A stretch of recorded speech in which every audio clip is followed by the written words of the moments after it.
ओम नमः शिवाय।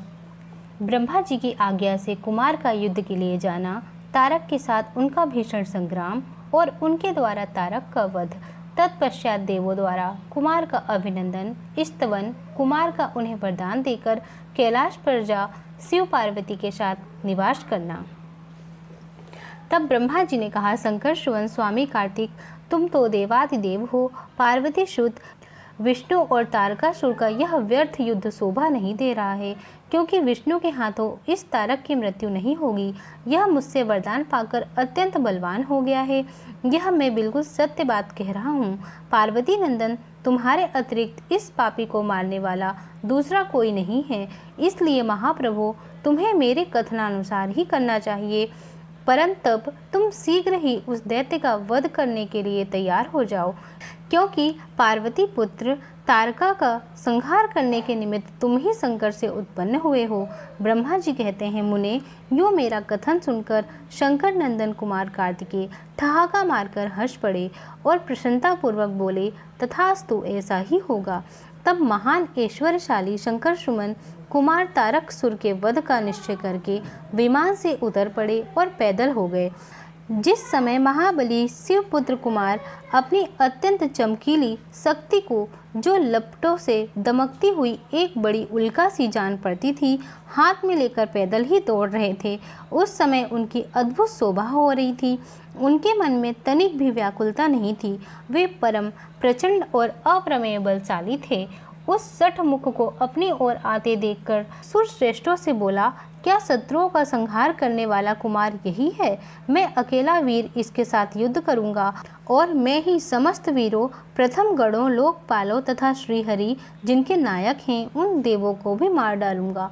तदंतर देवताओं को दुर्वचन कहकर वह असुर तारक भीषण युद्ध करने लगा। उस समय बड़ा विकट संग्राम हुआ। तब शत्रु वीरों का संहार करने वाले कुमार ने शिवजी के चरण कमलों का स्मरण करके तारक के वध का विचार किया। फिर तो महातेजस्वी एवं महाबलशाली कुमार रोष वेश में आकर गर्जना करने लगे और वे बहुत ही बड़ी सेना के साथ युद्ध के लिए डटकर खड़े हो गए।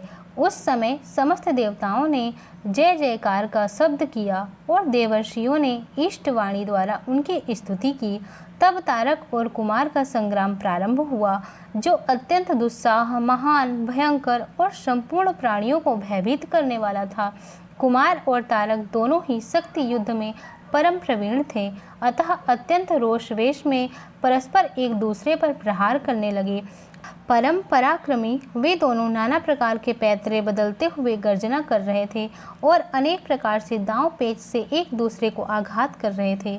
उस समय देवता, गंधर्व और किन्नर सभी चुपचाप खड़े होकर वह दृश्य देखते रहे। उनमें परम विस्मय हुआ, यहाँ तक कि वायु का चलना भी बंद हो गया। सूर्य की प्रभा भी फीकी पड़ गई और पर्वत एवं वन, काननों सहित सारी पृथ्वी कांप उठी। इस अवसर पर हिमालय आदि पर्वत स्नेहभूत होकर कुमार की रक्षा के लिए वहां आए। तब उन सभी पर्वतों को भयभीत देकर शंकर एवं गिरिजा के पुत्र कुमार उन्हें संतावना देते हुए बोले। कुमार ने कहा, महाभाग पर्वतों, तुम लोग खेद मत करो, तुम्हें किसी प्रकार की चिंता नहीं करनी चाहिए। मैं आज तुम सब लोगों की आंखों के सामने ही इस पापी का काम तमाम कर दूंगा। यूँ उन पर्वतों और देवगणों को ठठास बंधाकर कुमार ने गिरिजा और शंभु को प्रणाम किया तथा अपनी कांतिमती शक्ति को हाथ में लिया।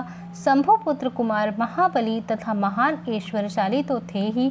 जब उन्होंने तारक का वध करने की इच्छा से शक्ति हाथ में ली, उस समय उनकी अद्भुत शोभा हुई।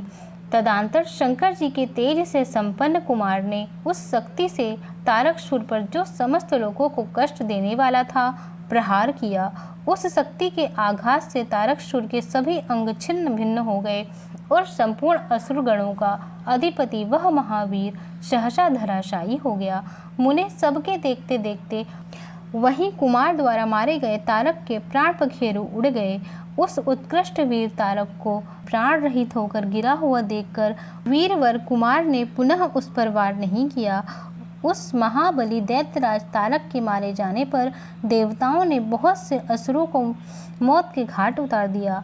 उस युद्ध में कुछ असुरों ने भयभीत होकर हाथ जोड़ लिए, कुछ के शरीर छिन्न भिन्न हो गए और हजारों दैत्य मृत्यु के अतिथि बन गए। कुछ शरणार्थी दैत्य अंजलि बांधकर पाही रक्षा कीजिए यूं पुकारते हुए कुमार के शरणपन्न हो गए। कुछ मार डाले गए और कुछ मैदान छोड़कर भाग गए। सहस्त्रों दैत्य जीवन की आशा से भागकर पाताल में घुस गए। उन सब की आशाएं भग्न हो गई थीं और मुख पर दीनता छाई हुई थी। मुनीश्वर, इस प्रकार वह सारी दैत्य सेना विनष्ट हो गई। देवगणों के भय से कोई भी वहां ठहर न सका। उस दुरात्मा तारक के मारे जाने पर सभी लोग निष्कंठक हो गए और इंद्र आदि सभी देवता आनंदमग्न हो गए। यूं कुमार को विजयी देखकर एक साथ ही संपूर्ण देवताओं तथा त्रिलोकी के समस्त प्राणियों को महान आनंद हुआ। उस समय भगवान शंकर भी कार्तिकेय जी की विजय का समाचार पाकर प्रसन्नता से भर गए और पार्वती जी के साथ गणों से घिरे हुए वहां पधारे। तब जिनके हृदय में स्नेह समाता नहीं था, वे पार्वती जी परम प्रेम पूर्वक सूर्य के समान तेजस्वी अपने पुत्र कुमार को अपनी गोद में लेकर लाड प्यार करने लगी। उसी अवसर पर अपने पुत्रों से घिरे हुए हिमालय ने बंधु बांधव तथा अनुयायियों के साथ आकर शंभु, पार्वती और ग्रह का स्तवन किया। तत्पश्चात संपूर्ण देवगण, मुनि, सिद्ध और चरणों ने शिवनंदन कुमार शंभु और परम प्रसन्न हुई पार्वती की स्तुति की। उस समय उपदेवों ने बहुत बड़ी पुष्प वर्षा की। सभी प्रकार के बाजे बजने लगे। विशेष रूप से जय जयकार और नमस्कार के शब्द बारंबार उच्च स्वर से गूंजने लगे। उस समय वहाँ एक महान विजय उत्सव मनाया गया, जिसमें कीर्तन की विशेषता थी और वह स्थान गाने बजाने के शब्द और अधिकाधिक ब्रह्मघोष से व्याप्त था। मुने समस्त देवगणों ने प्रसन्नता पूर्वक गा बजाकर तथा हाथ जोड़कर भगवान जगन्नाथ की स्तुति की। तत्पश्चात सब ने प्रशंसित तथा अपने गणों से घिरे हुए भगवान रुद्र, जगत जननी भवानी के साथ अपने निवास स्थान कैलाश पर्वत को चले गए। इधर तारक को मारा गया देखकर सभी देवताओं तथा अन्य समस्त प्राणियों के चेहरे पर हंसी खेलने लगी। वे भक्ति पूर्वक शंकर सुमन कुमार की स्तुति करने लगे। देव, तुम दानव श्रेष्ठ तारक का हनन करने वाले हो, तुम्हें नमस्कार है। शंकर नंदन, तुम बाणासुर के प्राणों का अपहरण करने वाले तथा प्रलंबासुर के विनाशक हो। तुम्हारा स्वरूप परम पवित्र है, तुम्हें हमारा अभिवादन है। ब्रह्मा जी कहते हैं, मुने, जब विष्णु आदि देवताओं ने इस प्रकार कुमार का स्तवन किया, तब उन प्रभु ने सभी देवताओं को क्रमशः नया नया वर प्रदान किया। तत्पश्चात पर्वतों को स्तुति करते देखकर वे शंकर तनय परम प्रसन्न हुए और उन्हें वर देते हुए बोले। स्कंद ने कहा, भूधरो, तुम सभी पर्वत तपस्वियों द्वारा पूजनीय तथा कर्मठ तथा ज्ञानियों के लिए सेवनीय होंगे। ये जो मेरे मातामह नाना पर्वत श्रेष्ठ हिमवान हैं, ये महाभाग आज से तपस्विनी के लिए फलदाता होंगे। तब देवता बोले, कुमार, यो असुर राज तारक को मारकर तथा देवों को वर प्रदान करके तुमने हम सबको तथा चराचर जगत को सुखी कर दिया। अब तुम्हें परम प्रसन्नता पूर्वक अपने माता पिता पार्वती और शंकर का दर्शन करने के लिए शिव के निवासभूत कैलाश पर्वत पर चलना चाहिए। ब्रह्मा जी कहते हैं, मुने, तदंतर सब देवताओं के साथ विमान पर चढ़कर कुमार स्कंद शिवजी के समीप कैलाश पहुंच गए। उस समय शिव शिवा ने बड़े आनंद मनाया। देवताओं ने शिव जी की स्तुति की। शिव जी ने उन्हें वरदान तथा अभयदान देकर विदा किया। मुने, उस अवसर पर देवताओं को परम आनंद प्राप्त हुआ। वे शिव, पार्वती तथा शंकर नंदन कुमार के रमणीय यश का बखान करते हुए अपने अपने लोकों को चले गए। इधर परमेश्वर शिव भी शिवा, कुमार तथा गणों के साथ आनंद पूर्वक उस पर्वत पर निवास करने लगे।